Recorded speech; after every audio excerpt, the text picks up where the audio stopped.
I think it was just that when I first got my diagnosis, you're kind of in denial really, and it's a total shock.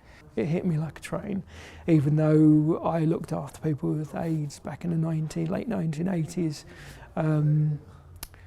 Your own diagnosis is just incredibly worst moment of my life. And I thought that was the end of my life actually. But as time went on, I would say when I got in touch with Positive East, the way they treated me, that's when my lookout changed.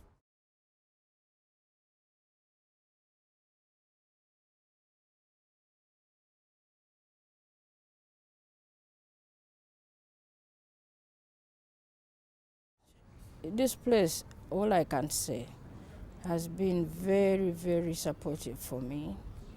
I came here very sick. You tell them something, they already know what you're going through, even you don't know what you're going through. I think a lot of people, because they're positive, they don't really get out much and they isolate themselves, which is what I used to do. But coming here, obviously, I know everyone's like just, it feels like a little family here, I think. I love it here. Because you don't really have the conversations, I never used to have the conversations about HIV, it was just so easy to bury it. We're having the ability to talk to other people about it, and not necessarily doctors, which can be a bit more clinical, just being able to talk to peers and people who work with HIV day to day, it's a revelation. It actually heals more than anything. You can get medication, but if you don't get that sort of help we get here from Positive East, it's nothing. It doesn't help at all.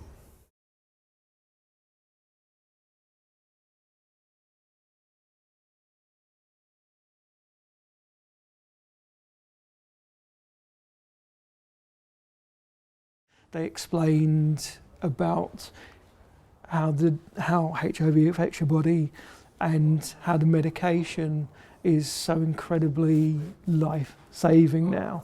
That information was the best thing that ever happened to me, in the sense of I finally became relieved, because I actually thought I was going to die.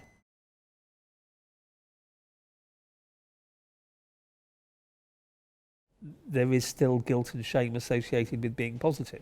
There's no reason to be, but our communities experience that, and we live through that, and we internalise the stigma of HIV.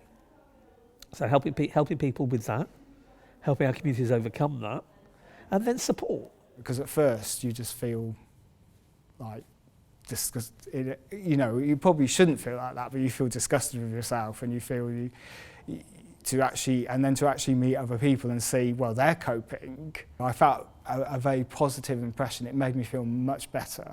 There's no stigmatizing, no discrimination.